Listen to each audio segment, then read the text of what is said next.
औज़ुबिल्लाहि मिनश्शैतानिर्रजीम बिस्मिल्लाहिर्रहमानिर्रहीम। अस्सलाम वालेकुम नाज़रीन, मैं हूँ आपका होस्ट इदरीस नाज। आप देख रहे हैं नाज बरदारियाँ।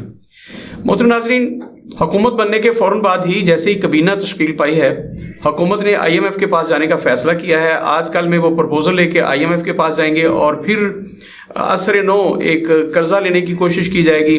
कोशिश की क्या की जाएगी, बल्कि कर्जा लिया जाएगा। और याद रखिएगा, मैं बार बार ये कह रहा हूँ कि जब IMF कर्जा देता है तो अपनी शराइत होती हैं और उन शराइत में तय पाता है कि आप पैसे कैसे पे करेंगे, कहाँ से देंगे हमें किस्तें, कहाँ से देंगे सूद के पैसे। तो फिर IMF ही तय करता है कि आप लोगों पर इतने टैक्स लगाएंगे, पेट्रोल की मद में इतने लगाएंगे, यहाँ से आप कटौती करेंगे, यहाँ से आप सब्सिडीज़ जो हैं वो ख़त्म करेंगे और फिर बिजली और गैस के बिलों के ज़रिए पैसे लेकर हमें अदा करेंगे। ये सारा कुछ होता है। हुक्मरान जो पैसे लेते हैं उनसे ये अल्ले तल्ले करते हैं, अरबों रुपए ये लूट के खा जाते हैं। आपके MNA MPS ब्यूरोक्रेसी को नई गाड़ियां मिलती हैं, हर साल वीगो डाले मिल जाते हैं। इस मुल्क में 16-16 करोड़ रुपए की एक बंदे के पास गाड़ियां हैं, आप हैरान रह जाएंगे। मैंने पहले भी बताया था कि हमारे गैस के जो MD हैं वो 70 लाख रुपए माहवार सिर्फ तनख्वाह ले रहे हैं और उनके पास जो गाड़ी है वो 5 करोड़ रुपए की है। 70 लाख रुपए वो इस बात का लेते हैं कि हमने गैस को कैसे लोगों तक पहुंचने से रोकना है, यानी कि गैस की लोड शेडिंग के वो पैसे लेते हैं उसका स्केड्यूल जारी करने के। पिछले 4 साल से नए कनेक्शन जारी नहीं किए गए, गैस का एक नया डोमेस्टिक कनेक्शन नहीं दिया गया। तो किस बुनियाद पर वो तनख्वाहें लेते हैं, ये सारा कुछ है। हुकूमत ने बार क्या IMF के पास जाने का फैसला किया है। हर चंद के यहाँ पे टोपी ड्रामा चल रहा है। जैसे कल भी मैंने प्रोग्राम में कहा कि आसफ अली जरदारी साहब ने कहा जी मैं तनख्वाह नहीं लूंगा लेकिन मैं प्रोटोकॉल पूरा लूंगा। जब वो मज़ार कायद पर गए हैं तो वहां जो प्रोटोकॉल लिया उस पर करोड़ों रुपए खर्च आए हैं। तो आप देखिए कि ये अल्ले तल्ले जो करते हैं। शहबाज शरीफ साहब ड्रामेबाजी कर रहे हैं। मरियम बीबी ने कहा है कि अवाम के मुफाद में मैंने ये फैसला किया है कि मैं हेलीकॉप्टर के जरिए जाती उम्र से ऑफिस आया करूंगी, मैं रोड इस्तेमाल नहीं करूंगी। इससे बहुत सारी बचत होगी। मतलब एक तो प्रोटोकॉल, और दूसरों ने फरमाया कि इससे अवाम जो है वो परेशानी से और तकलीफ से बचेंगे। और मुझे अवाम की सहूलत जो है वो अजीज है। मैं तो औखी सौखी होकर हेलीकॉप्टर के जरिए भी दफ्तर चली जाया करूंगी, मेरा क्या है। तो वो लतीफ़ा जो एक घटिया लेवल का एक लतीफ़ा कि माँ जी जब वो सब बच्चों में साग अचार बांट रही थी, किसी को कह रही थी तुम सूड़े के साथ रोटी खा लो, किसी को कह रही थी तुम लीमू के साथ रोटी खा लो, किसी को कह रही थी अंबिया ले लो। तो एक बच्चे ने कहा, उसने कहा नानी अम्मा सारा कुछ हम ही में तकसीम करती जा रही हो तो आप किसके साथ रोटी खाओगे। उसने कहा बेटा मैंने कौन सा जवान होना है, मैं बूढ़ी जो है वो मलाई के साथ भी खा मर लूंगी। तो आसफ अली जरदारी साहब हो या मरियम बीबी हो, इन बेचारों का क्या है। ये तो औखे सौखे होके हेलीकॉप्टर पे भी सफर कर लिया करेंगे, खुसूसी तैयारी के जरिए भी सफर कर लिया करेंगे। मुसीबत तो हमारी, हम कीड़े मकोड़ों को वो चाहते हैं कि उनके पैरों के तले हम आगे कुचले ना जाए, इसलिए रोंदे ना जाए। इसलिए उन्होंने फैसला किया कि वो तैयारों पे आएंगे। याद रखिएगा ये वही लोग हैं, जब फैसला किया था इमरान खान के मैं बनी गाला से वज़ीर आज़म हाउस तक हेलीकॉप्टर इस्तेमाल करूंगा तो बहुत बातें हुई थी। उसने भी यही कहा था कि इससे पैसे बचेंगे, इससे बहुत सारा खर्चा बचेगा और लोगों को तकलीफ से बचाऊंगा, लेकिन बड़ी तनकीद हुई थी। आज इन्होंने भी किया। मैं अर्ज करता हूं कि जब मलका मारियम तोना से किसी ने पूछा था कि मलका आलिया लोगों के पास खाने के लिए रोटी नहीं है, तो उन्होंने कहा था अगर इनके पास रोटी नहीं है तो वो केक क्यों नहीं खा लेते। मैंने आपको यही बताया था कि जब आबदा हुसैन पाकिस्तान में वजीर खुराक थी तो उनसे कहा गया था, आटे का बहरान था, उन्होंने कहा कि लोग फाको मार रहे हैं। ये किसी सहाफी ने जिसे उर्दू आती थी उसने मुहावरा इस्तेमाल किया। खालदा हुसैन, बेगम खालदा हुसैन से कहा कि मोहतरमा पूरे मुल्क में आटे का काल पड़ गया है, कहत है आटे का, उसकी शॉर्ट है आटा, तो लोग फाको मार रहे हैं। तो उन्होंने कहा अभी तक वो मरा तो नहीं।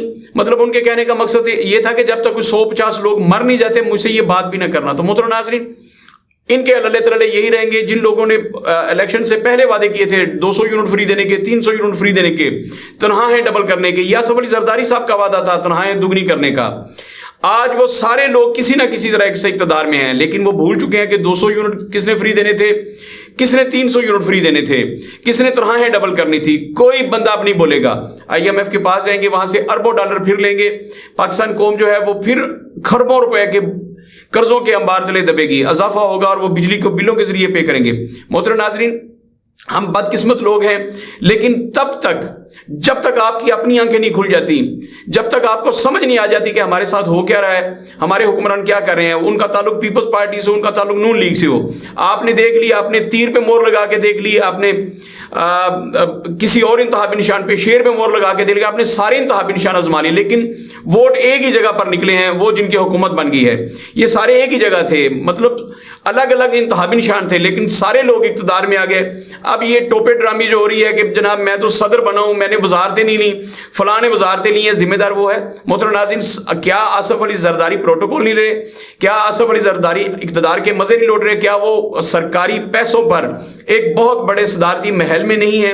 کیا ان کی دیکھ بھال پہ اربوں روپے خرچ نہیں ہو رہے؟ تو ان کا یہ کہنا کہ میں کون سا اقتدار میں ہوں، تو اگر آپ اقتدار میں نہیں ہیں تو یہ مزے کس چیز کے لے رہے ہیں؟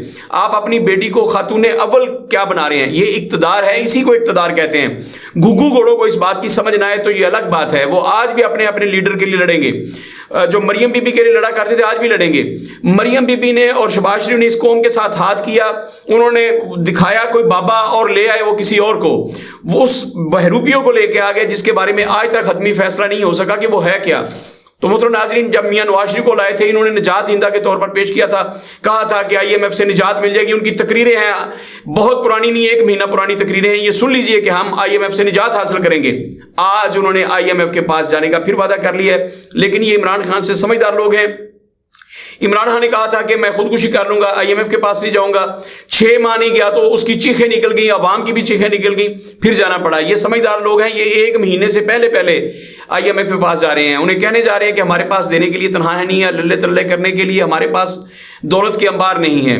کل ایک بات ہوئی، ایک گروپ میں بات چلی کہ ہمارے بلوچستان سے جو ڈیلی اربوں خربوں روپے کا سونا نکالا جاتا ہے وہ کہاں جاتا ہے؟ میں نے کہا تھا ٹاپو ایویں نہیں بن جاتے، ایویں محلات نہیں بنتے، جاتی عمر ایویں نہیں بنتے، بنی گالا ایویں نہیں بنتے۔